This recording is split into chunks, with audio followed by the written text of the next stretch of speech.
You're sitting in your car after the meeting. Engine off, hands still on the wheel, replaying the exact moment someone talked over you, the exact moment they took credit for something you built, the exact tone they used, casual, dismissive, like you weren't even worth the effort of real disrespect. And now your mind is drafting the comeback you should have said, the email you're going to send, the group chat message, the version of the story where you win. You tell yourself you're processing. But you're not processing. You're fighting a battle that already ended, in a room you already left, against a person who has already moved on with their day. This happens in relationships too. The text you reread 11 times before responding. The urge to prove a point to someone who was never trying to understand you in the first place. The exhaustion of always being one step behind, always reacting, always arriving at the argument after it's already been lost. You start to believe this is just who you are. Too sensitive, too slow, too easily rattled. It isn't. You look around and see people who seem to move through the same kind of friction without unraveling. They get challenged and don't flinch. They get disrespected and somehow still end up ahead, weeks later, without ever raising their voice. You've assumed they're built differently, thicker skin, colder hearts, luckier circumstances. They're not. They're playing a different game than the one you didn't even know you were in. What you're missing isn't confidence, and it isn't power. It's strategy. And strategy can be learned. 2,500 years ago, a general named Sun Tzu wrote a text that has outlived empires, The Art of War. He wasn't glorifying combat. He was doing the opposite, showing that the generals who kept winning were the ones who almost never had to fight at all. They won in the preparation, in the positioning, in the composure they carried before the first move was even made. Sun Tzu is often paraphrased as teaching that if you know yourself and understand your situation clearly, you will not be endangered, no matter how many contests you face. That single idea, self-knowledge as the foundation of victory, is the entire spine of what separates the people who win from the people who almost win. In this video, you're going to learn 6 laws, not military laws, psychological ones. Laws about how the people who consistently win in life actually operate beneath the surface, compared to the people who look like they're winning but are quietly bleeding energy every single day. We'll walk through why reacting costs you more than you think, why explaining yourself is often a losing move, how to read your real situation instead of the story you're telling yourself about it, and what to do the moment someone tries to provoke you into a fight you don't need to have. Stay until the end. The final law is the one that changes everything before it, and most people never learn it until they've already lost something they can't get back. Law 1. The cost of reacting here is the first thing that separates the people who win from the people who almost win. The ones who almost win react. The ones who win respond. It sounds like a small distinction. It isn't. It's the entire game. A reaction is immediate, unfiltered. It comes from the oldest part of your brain, the part built for physical danger, not social friction. Someone insults you, ignores you, disrespects you, and your body treats it like a threat to your survival. Heart rate up, jaw tight. Mind already composing the retaliation. A response is different. A response has a half second of space in it, and in that half second, you get to choose who you want to be, instead of being dragged around by whoever provoked you. Sun Tzu understood something that most people never learn. The general who is easily provoked can be defeated by provocation alone. You don't need to overpower someone who reacts. You just need to know which button to press, and they'll dismantle themselves for you. Think about the last time someone got under your skin on purpose. Not by accident, on purpose. A backhanded comment, a public correction, a silence designed to make you uncomfortable enough to fill it. If you reacted instantly, you handed them the outcome they wanted, not because they were stronger, because they understood the game and you didn't know you were playing one. This is the pattern that quietly costs people everything: careers, relationships, respect. Not one dramatic loss, 1,000 small ones, compounding every rushed reply. Every argument you won, but that cost you the relationship. Every time you proved a point and lost the room. Here's the part almost nobody talks about. Reacting doesn't just cost you the external outcome. It costs you internally. First, modern psychology has a name for something close to this: cognitive reappraisal. The practice of pausing to reinterpret a triggering situation before responding to it. Research in emotional regulation consistently shows that people who create even a brief gap between stimulus and response report lower stress, make clearer decisions, and are perceived by others as more composed and more credible.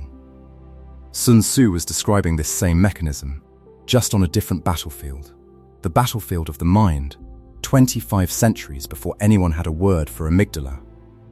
Consider someone we'll call Daniel. Daniel was sharp, genuinely talented at his job, but every time a colleague undercut him in a meeting, he'd fire back immediately.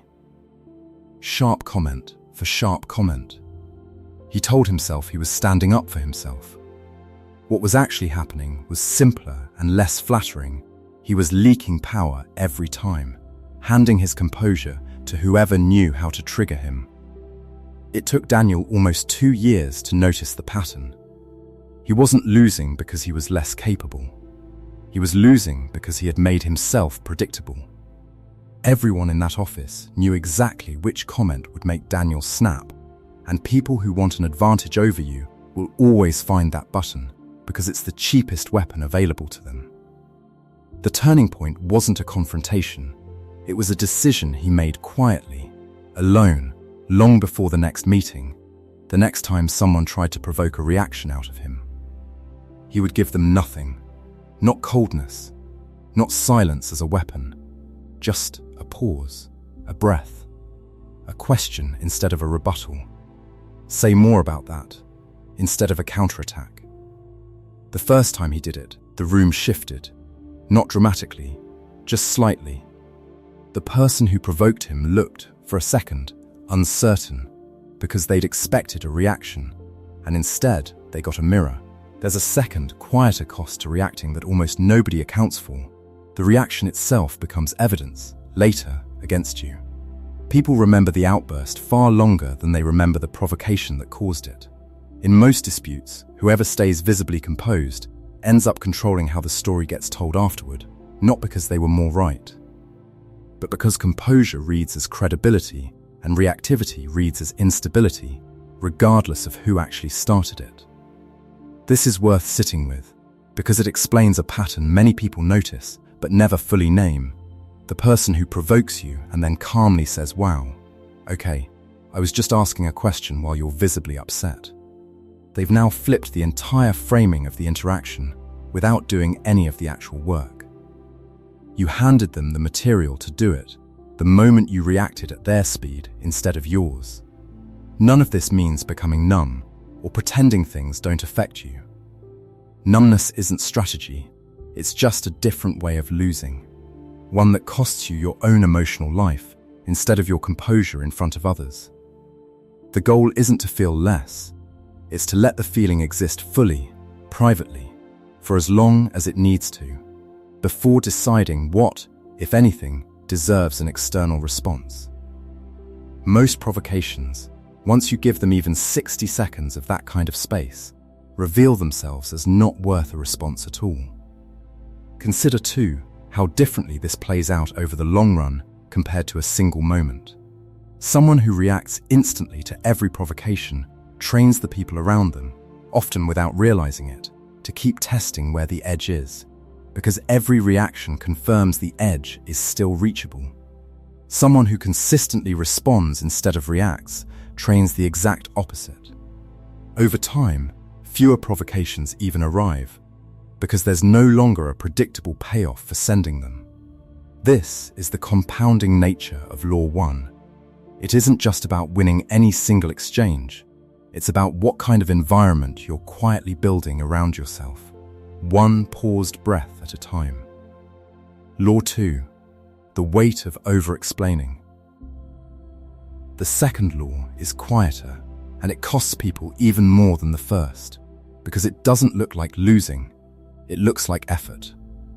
It's the compulsion to explain yourself, to justify, to make sure the other person, or the room, or the group chat fully understands your side, your intentions, your reasoning, as if enough words will finally make them see you the way you see yourself.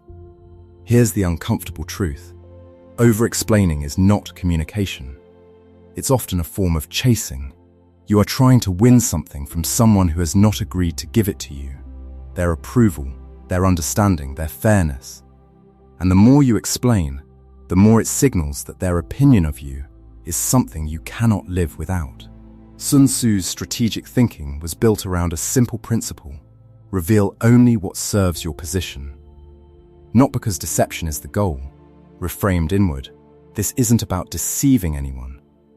It's about not spilling your entire emotional interior onto a situation that hasn't earned it.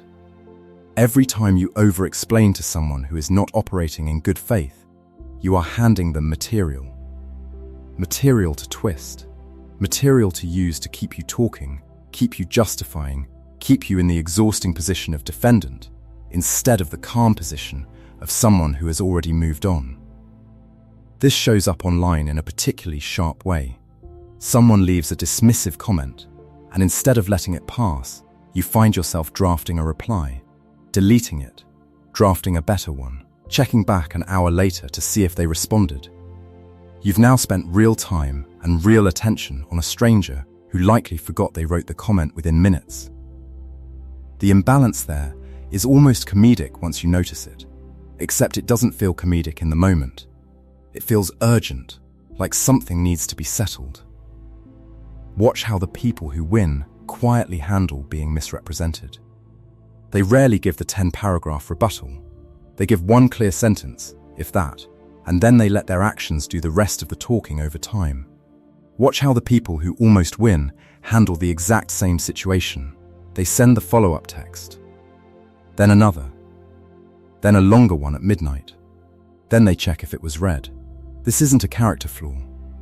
It's usually fear wearing the costume of thoroughness. Fear that if you don't explain enough, you'll be misunderstood forever. But here's what nobody tells you. Some people were never going to understand you, no matter how many words you used. Because understanding you was never actually their goal. There's a concept from negotiation research that maps closely here. The idea that over-justifying a position, especially to a difficult counterpart, often signals low confidence and invites further pushback rather than resolving it. Skilled negotiators are trained to say less, not more, when a counterpart is fishing for a reaction. The silence itself becomes information the other side has to work with.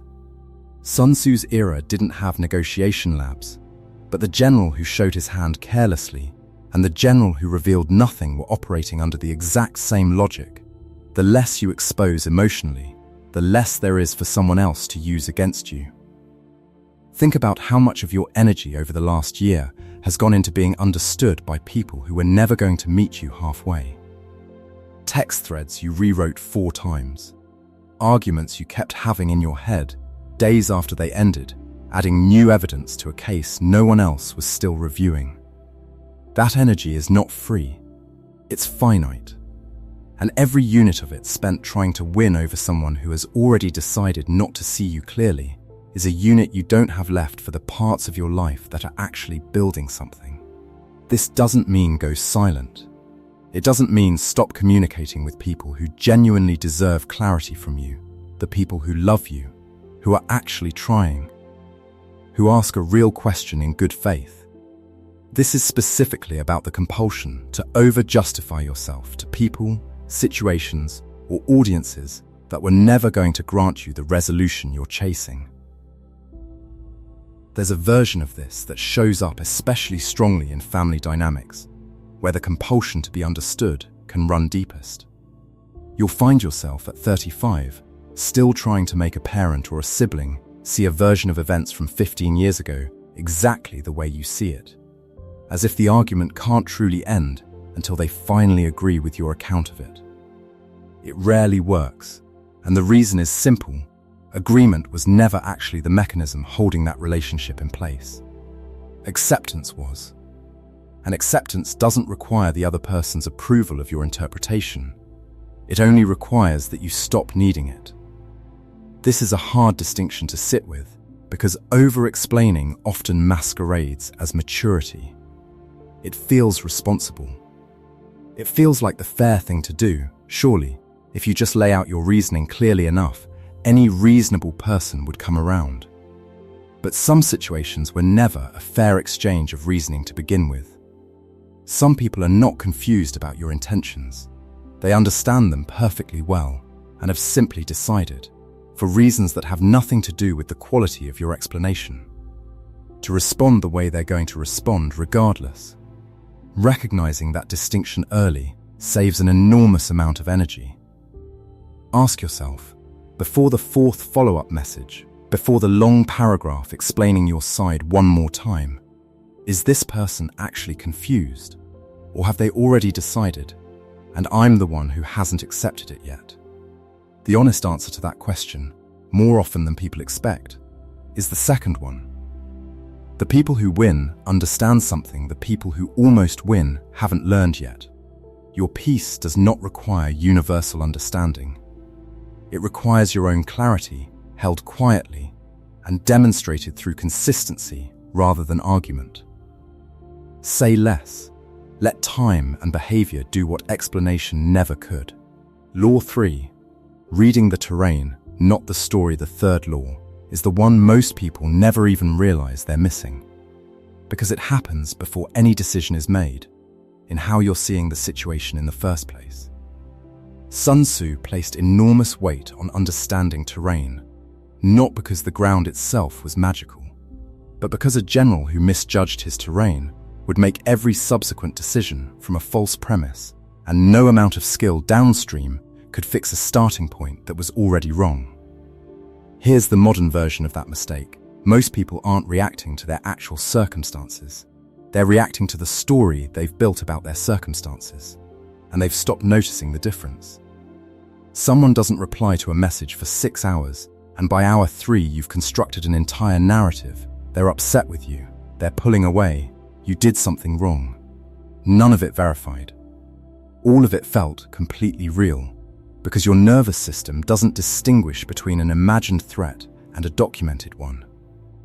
This is exhausting in a very specific way. You're not just dealing with your actual circumstances anymore. You're dealing with your actual circumstances, plus an invented emotional subplot layered on top, and the subplot is almost always worse than reality. The people who almost win are constantly fighting battles against situations that haven't happened yet. Rehearsing arguments with people who don't know an argument is coming. Preparing defenses for accusations no one has made. Bracing for rejection before anyone has said no. The people who win have trained themselves to ask one blunt, almost inconvenient question before reacting to anything. What do I actually know right now? Versus, what am I assuming? It's a small habit with an enormous downstream effect, because clear terrain reading changes every decision that follows it. If you know your manager is simply overloaded this week, rather than assuming they're deliberately excluding you, you don't burn a Friday afternoon composing a defensive email. If you know a friend is going through something rather than assuming their short reply is about you, you don't spiral into 3 days of quiet resentment over nothing. There's a specific version of this worth naming directly, because it shows up almost universally, the habit of interpreting someone's behavior through the lens of your own worst fear about the relationship, rather than through the actual available evidence. If your underlying fear is abandonment, a delayed reply reads as evidence of it. If your underlying fear is being seen as incompetent, a manager's neutral feedback reads as a quiet accusation. The terrain you're reacting to in these moments isn't really the other person's behavior at all. It's your own oldest fear, wearing their behavior as a costume. This is why two people can witness the exact same event, a short reply, a cancelled plan, a change in tone, and walk away with completely different read on what it meant. One of them checked the terrain, the other one consulted their fear and mistook the answer for the terrain itself. Let's follow a composite example. A woman we'll call Priya.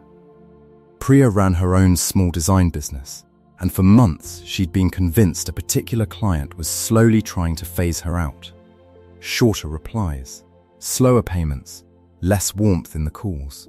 She built an entire narrative around it, rehearsed the conversation where she'd confront them, lost sleep preparing for a rejection that hadn't happened. When she finally addressed it directly, not accusingly, just a simple, clear question about the account, she learned the client's business itself was in serious trouble, unrelated to her work entirely. The coldness she'd interpreted as personal was just a person underwater, communicating less because they had less capacity, not less regard. Priya hadn't wasted months fighting the client. She'd wasted months fighting a version of the client that existed only in her own head, and that fight had cost her real sleep, real focus, real creative energy she never got back. This connects directly to something behavioral scientists describe as the negativity bias. Our minds are disproportionately wired to notice, weight, and remember threatening or negative information over neutral or positive information, which means an ambiguous situation will almost always get filled in with the worst-case story unless you deliberately intervene on that pattern. Sun Tzu's obsession with accurate terrain wasn't paranoia. It was the ancient version of the same discipline modern researchers now call clear-eyed situational awareness, separating what's real from what's feared. Reading the terrain means slowing down long enough to separate three categories that most people blur together instantly: what actually happened, what you're assuming happened, and what you're afraid might happen next. Only the first category deserves a strategic response right now. The other two deserve your skepticism, not your energy. This is uncomfortable at first, because the imagined version of events often feels more urgent than the real one. Certainty, even bad certainty, can feel better than the discomfort of not knowing, but acting on a story instead of a situation is how capable, intelligent people make consistently bad decisions and can't understand why. There's a practical way to build this habit, and it doesn't require anything dramatic. When you notice yourself spinning, heart rate up, mind racing toward the worst version of events, take out an actual piece of paper or the Notes app on your phone and write two short lists side by side. On the left, what I know. On the right, what I'm assuming. Most people are startled the first time they do this, because the what I know column is almost always short, a handful of neutral, verifiable facts, while the what I'm assuming column is long, detailed, and dressed up to feel like knowledge. That gap, once you can actually see it in writing, is where most unnecessary suffering lives. It's also where most unnecessary conflict gets started, because you don't confront people about what actually happened nearly as often as you confront them, subtly or directly, about what you've assumed happened. Terrain reading also means being honest about your own position, not just the other person's. Sun Tzu placed as much emphasis on a general understanding his own strengths and limitations as he did on understanding the opposing side. Applied inward, this means asking a second uncomfortable question alongside the first one. Even if my read on the situation is accurate, am I actually in a position, emotionally, energetically, practically, to act on it right now? Sometimes the terrain is read correctly, but the timing is wrong, and forcing a response anyway turns an accurate read into an unnecessary battle. This is why the people who win often appear, from the outside, unusually patient. It's not that they don't notice what's happening, it's that they've separated noticing from acting, and they've learnt to wait until both the situation and their own state are actually ready to be acted on, rather than firing off a response the moment the feeling arrives. The people who win aren't smarter about the future, they're just more honest about the present. That honesty alone eliminates half the battles most people are fighting for no reason at all. Law 4. The strength of withholding the fourth law is the one people most often misunderstand, because on the surface it can look like coldness. It isn't. It's containment. Sun Tzu is widely paraphrased as teaching that all warfare is based on appearing different from what you actually are. Not revealing your full capability, your full intention, your full position, until the moment it matters. Reframed away from anything resembling manipulation of other people, the internal version of this principle is simple and frankly kind to yourself. Not every emotion needs to be broadcast the moment you feel it. This isn't about suppression. Suppression is pretending a feeling doesn't exist. Containment is fully feeling something and choosing, deliberately, when and to whom you show it. Here's why this matters so much. Every time you show your full emotional hand in the heat of a moment, the panic, the hurt, the desperation to be understood, the anger, you are giving the person or the situation real-time information about exactly where your limits are. And people who are operating in bad faith will use that information. Not always maliciously, sometimes just carelessly. But either way, they now know precisely how far they can push, because you showed them the edge. Think about negotiations, a job offer, a difficult conversation about a raise, setting a boundary with a family member. The person who visibly needs the outcome, who lets their desperation show on their face and in their tone, almost always ends up with less than the person who stays composed, even if the composed person wants the outcome just as badly on the inside. This is one of the most consistent findings across negotiation and behavioral research. The party perceived as having more emotional urgency or fewer alternatives tends to concede more, regardless of their actual underlying position. Perceived composure functions almost like leverage in itself, independent of the facts of the situation. Sun Tzu understood this as troop movement and deception on a battlefield. The internal, non-manipulative version of it is simply this: your visible panic is information, and you get to decide how much of it to hand out. Withholding, in this sense, isn't about hiding your true self from the people who've earned your trust. It's about not handing your rawest, most reactive state to every situation that applies pressure. The co-worker fishing for a reaction, the ex who wants proof you're still affected, the stranger online trying to bait a response. Composed silence, in a moment where the old you would have spiraled into explanation or anger, isn't passive. It's one of the most active choices available to you, because it keeps the situation from being defined by your worst, most reactive impulse. There's a difference between a locked door and a wall with no door at all. Withholding, done well, is a locked door. You still decide who gets in, and when, and how much. What it is not, and this matters, is punishing people you love with silence as a weapon, or refusing to ever be vulnerable with anyone. That's not strategy. That's isolation wearing strategy's clothing. The real skill is discernment, knowing the difference between a person and moment that has earned your full emotional honesty, and a person or moment that is simply trying to extract a reaction from you for their own advantage. The people who almost win give everything to everyone, all the time, indiscriminately, and wonder why they feel depleted and why so many people seem to know exactly which words will destabilize them.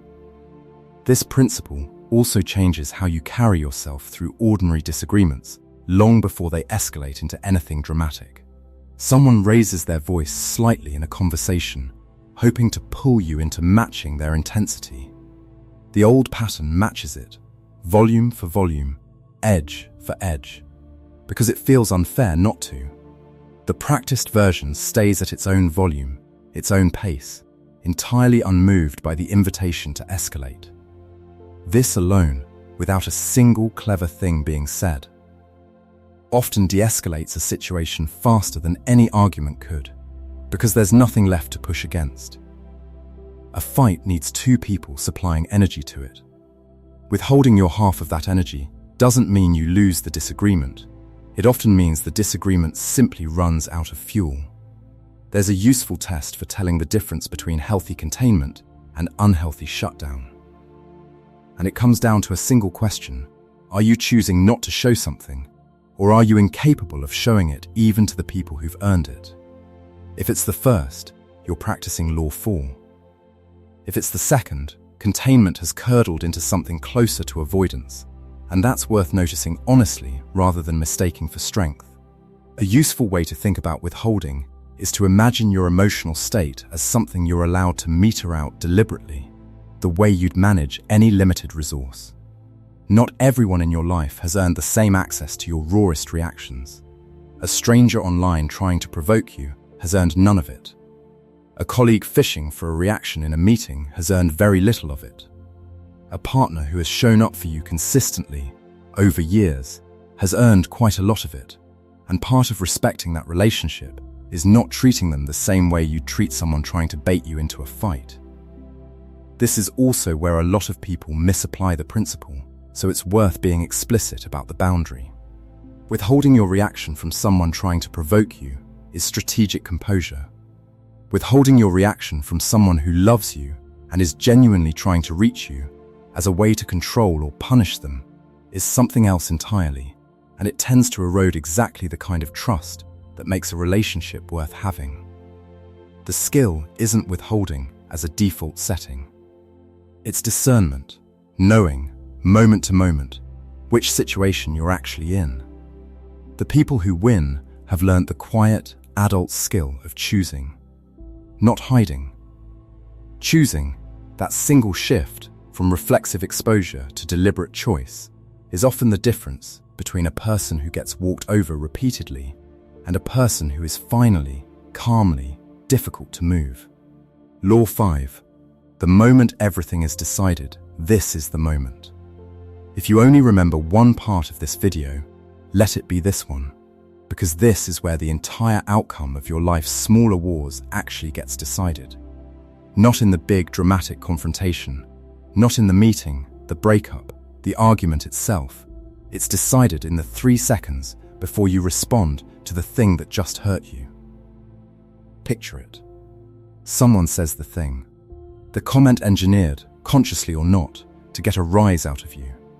Or worse, nothing engineered at all, just a raw, unfiltered moment of disrespect, dismissal, betrayal, the kind that makes your chest tighten and your mind go completely white, with the need to defend yourself immediately.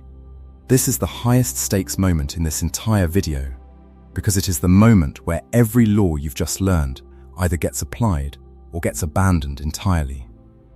Everything you've built, the pause instead of the reaction, the restraint instead of the over-explaining, the clear reading of the situation instead of the story, the composed containment instead of the full emotional exposure.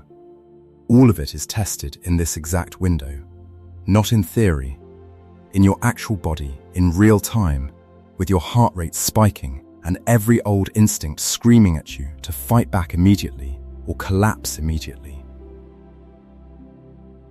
This is the moment Sun Tzu was really describing underneath all the language of terrain and formation and positioning. The battle that matters most isn't the one against the person in front of you. It's the one happening inside you, in that exact 3-second window between the provocation and your response. Here is what almost nobody tells you about this moment. It doesn't feel like strategy while you're in it. It feels like a wall coming down. It feels urgent. It feels like if you don't respond right now, in this instant, you will lose something irreplaceable. Your dignity, your position, the argument, the relationship, the last word. That feeling is not truth. It's adrenaline wearing the costume of truth. Let's go back to Daniel from earlier, because his real turning point wasn't the quiet decision he made after work that day. It was 3 weeks later, in the exact meeting he'd been dreading. The same colleague, in front of the same room, made a comment specifically designed to make Daniel look incompetent in front of a director who mattered to both of their careers. Not a small comment, a calculated one. The kind that 6 months earlier would have made Daniel snap back instantly, defensively, and lose the room's respect in the process, regardless of who was technically right. In that moment, everything in Daniel's body wanted the old response. His face went hot. His mind had the comeback loaded before the other person had even finished their sentence. And he didn't say it. Not because he wasn't hurt, not because he wasn't furious, because in that 3-second window, something he had practiced quietly, alone, for weeks, finally showed up when it mattered most. He let one full breath pass. He asked a single, calm, clarifying question instead of firing back an accusation. "Can you walk me through what you mean by that?" The room didn't erupt in applause. Nothing dramatic happened. But something shifted, permanently, in how that room saw him, and in how he saw himself. The colleague, expecting a reaction, had to explain a comment that didn't actually hold up under a calm, direct question. Daniel didn't win by attacking. He won by refusing to hand over his composure in the one moment it was being tested for real. This is the difference between the people who win and the people who almost win, and it has nothing to do with talent, intelligence, or even how right you are. The people who almost win have all the same knowledge you now have. They've read the same advice. They know intellectually that reacting is costly. But when the real moment comes, the actual provocation, not the hypothetical one, they revert to instinct because they never practiced the pause anywhere except in their own head. The people who win have done the unglamorous work of practicing composure in small moments, repeatedly, long before the high-stakes moment arrives. So that when the real test comes, and it always comes, without warning, exactly when you're least prepared for it, the pause is already there, waiting, like a muscle that's been trained instead of a hope that's been wished for. There's something else worth naming about this moment, because it changes how you prepare for it. The 3-second window rarely announces itself as important in advance. It doesn't arrive with a warning label. It shows up disguised as an ordinary Tuesday, a passing comment in a hallway, a text that lands wrong, a small moment of disrespect that seems too minor to matter. And that's precisely why the small, unglamorous practice of the earlier laws matters so much. You are not going to rise to the level of a single dramatic act of willpower in the one moment that counts. You are going to fall back to the level of whatever you've actually rehearsed, the same way a musician doesn't rise to the occasion of a performance. They fall back to the level of their preparation, whatever that preparation happens to be. This is the choice point. Every single time. The provocation arrives.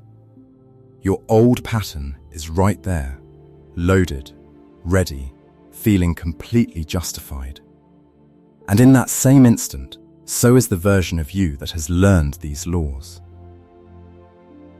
It's worth being honest about something here. You will not get this right every time, even after everything you've just learned. There will be moments where the provocation lands, the old pattern fires, and you say the thing you didn't mean to say, or you go silent when you meant to speak up, or you over-explain to someone who was never going to listen. That's not evidence the laws don't work. It's evidence that this is a practice, not a switch you flip once and never think about again. What actually separates the people who win from the people who almost win isn't a perfect record in these moments. It's what happens immediately after a slip. The person who almost wins spirals into self-criticism, replays the failure for days, and uses it as proof that they're just not a composed person. The person who wins treats the slip the way an athlete treats a missed shot, data, not identity. They notice what triggered the old pattern, they file it away, and they get back into position for the next moment, without turning one reaction into a referendum on their entire character. This matters because the 3-second window doesn't just show up once. It shows up dozens of times a week, in versions large and small, the sharp reply you almost send, the comment you almost let ruin your afternoon. the silence you almost fill with something you'll regret. Each one is a low-stakes rehearsal for the higher-stakes version that will eventually arrive, whether that's a job negotiation, a serious relationship conversation, or a moment where your reputation is genuinely on the line. The people who win aren't the ones who somehow skip the rehearsals. They're the ones who take the small ones seriously, precisely because they know the large one is coming and won't announce itself in advance. You do not get to choose whether the moment comes. You only get to choose, in the 3 seconds you actually have, which version of you answers it. That choice, made consistently, over months and years, is the entire difference between a life spent reacting to everyone who knows how to provoke you and a life spent quietly, calmly, undeniably in command of yourself. Law 6. Winning without fighting the final law is the quietest one. And it's the one that makes sense of everything before it.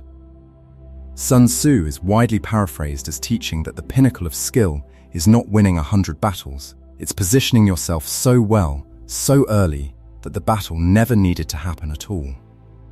For years, this gets misread as passivity. It isn't. It's the opposite of passivity. It's the result of everything you've just practiced: the pause, the restraint, the clear reading of reality, the composed containment, the discipline in the highest stakes moment, finally compounding into something visible from the outside, even though the real work happened entirely on the inside.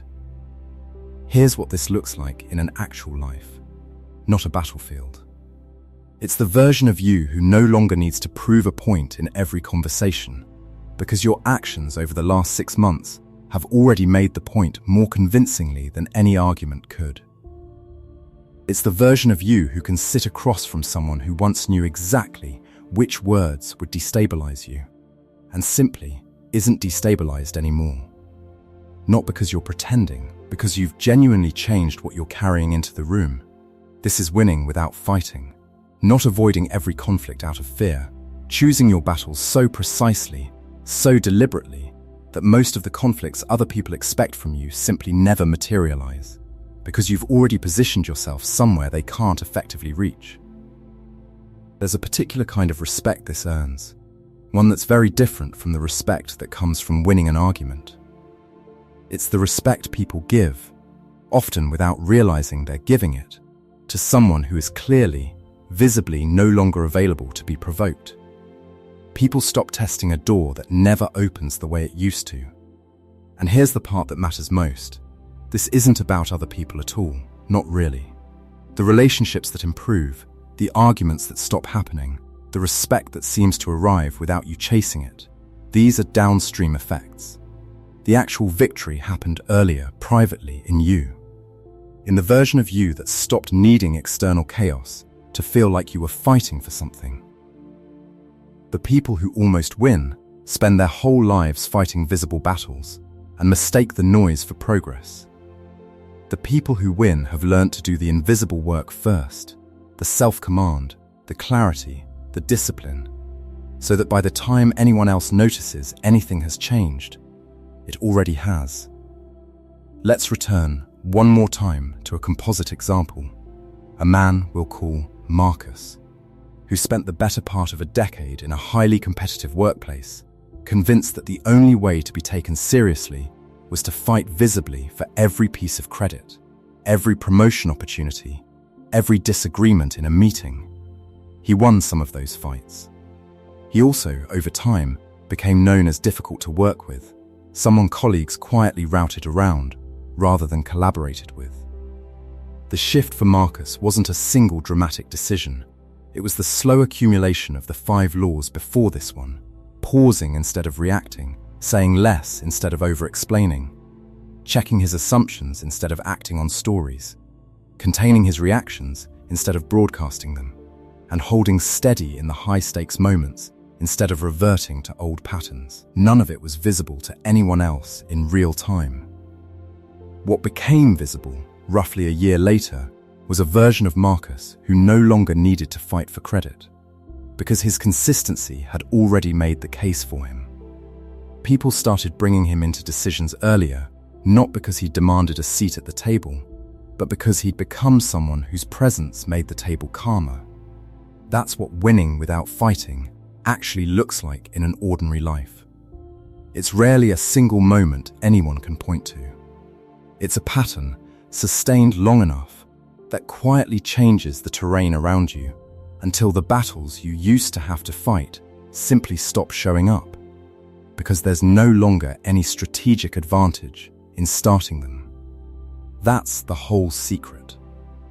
It was never really about the other person. It was always about which version of you shows up to meet them. Resolution and integration go back to that car for a moment.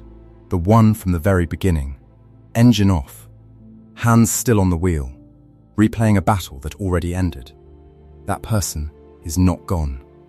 That version of you doesn't disappear just because you've heard 6 laws about self-command. But something has shifted, even if it's subtle, even if you can't fully name it yet. You now know that the urge to react instantly is not a character flaw. It's an old survival instinct firing in a situation that isn't actually dangerous, and it can be met with a pause instead of obedience. You know that over-explaining yourself to people who are never going to understand you isn't loyalty to the truth. It's a form of chasing, and you're allowed to stop. You know that half of what feels urgent right now is a story your mind built in the absence of real information, and that the real terrain is almost always calmer than the story. You know that not every feeling needs to be handed to every person who applies pressure, that containment is not coldness, it's choice. You know that the moment everything gets decided isn't dramatic. It's 3 quiet seconds, arriving without warning, and the only real question is which version of you is practiced enough to answer it. And you know that the highest form of winning was never about defeating anyone. It was about becoming someone who no longer needs to. None of this makes you invincible. You will still get provoked. You will still, sometimes, revert to the old pattern, snap back too fast, over-explain to someone who was never listening, build a story out of 6 hours of silence. That's not failure. That's what it looks like to be human while you're rebuilding a habit that took years to form. The difference now is that you'll notice faster. The gap between provocation and old reaction used to be instant. Now there's a flicker of awareness in there, a half second where you catch yourself mid-spiral and remember you have a choice. That flicker is the entire game. It grows every time you use it, the same way any other muscle grows, not through one dramatic effort, but through small, repeated, unglamorous reps that nobody else sees. This is quiet power, and it looks nothing like what you were taught power looks like growing up. It isn't loud, it doesn't need an audience, it doesn't need the other person to admit they were wrong, or apologize, or even notice anything happened at all. It's internal, and it's yours, and it cannot be taken from you the way a reaction can be provoked out of you. Sun Tzu spent his life studying how battles were won before the first blow was struck, through preparation, positioning, and a composure that made the opponent's usual tactics simply stop working. You are not preparing for war. You are preparing for your next difficult meeting, your next hard conversation, your next moment of being provoked by someone who's used to you reacting on schedule. And the next time that moment comes, and it will come, probably sooner than you'd like, you will have something most people never build. A half second of space between what happens to you and what you do about it. That space is where every real victory in your life is actually going to happen. Not in the argument, not in being right. In that space, there's one more thing worth saying plainly. Because it's easy to miss in a video that talks about strategy and composure, none of this is about becoming untouchable. It's not about building a version of yourself so guarded that nothing ever reaches you again. That would be its own kind of loss. A life fortified so heavily against provocation that it's also closed off to connection, spontaneity, and the ordinary messiness of caring about people. The point was never to feel less. It was to choose, more often than not, when and how much to show, and to whom. There's a real difference between a person who has gone numb to protect themselves and a person who feels everything fully and still manages to choose their response with some care. The first is a wall. The second is a gate, something that opens deliberately for the people and moments that deserve it, and stays closed to the ones trying to force their way in. This distinction matters because the goal of everything you've just learned isn't a smaller life. It's a steadier one. A life where your relationships get more of your best self, not less. Because you're no longer spending most of your emotional energy on reactive battles with people who were never going to meet you fairly in the first place. A life where the people who matter to you get your full presence, because you're not depleted from 100 smaller wars you didn't need to fight. Think back, one more time, to the 6 laws, not as rules to recite, but as a single unified habit, practiced in layers. Notice the provocation. Pause before reacting to it. Ask what you actually know versus what you're assuming. Decide deliberately how much of your internal state this moment has actually earned. Hold that decision steady in the highest pressure seconds, even when your body is begging you to abandon it. And trust that the accumulation of all of this, quiet, private, mostly invisible to anyone else, will eventually change the shape of your life in ways no single argument ever could. This is not a technique you deploy once and set aside.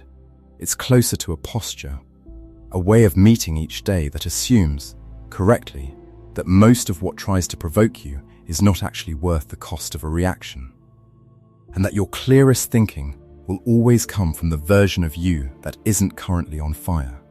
Guard it. Practice it. It is the entire difference between the people who almost win and the people who do. If you found even one of these 6 laws useful, consider staying close to this channel. Not for a subscription number, not for an algorithm, for the practice itself. This is a discipline, the same way training a body is a discipline. It doesn't finish in one video. It compounds quietly, one moment of composure at a time, and it helps to have company while you're building it. Come back for the next one. Bring the moments where you slipped and the moments where you didn't. Both are part of the same practice, and neither one is the whole story of who you're becoming. If any of these 6 laws land in your actual life this week, a pause you managed to hold, a story you caught yourself building without evidence, a moment you stayed composed when the old you wouldn't have, sit with that. Notice it. That's the practice working, even if no one else ever sees it happen. Real discipline rarely gets an audience. It doesn't need one, because in the end, this was never about defeating anyone else. This is what separates the people who win from the people who almost win.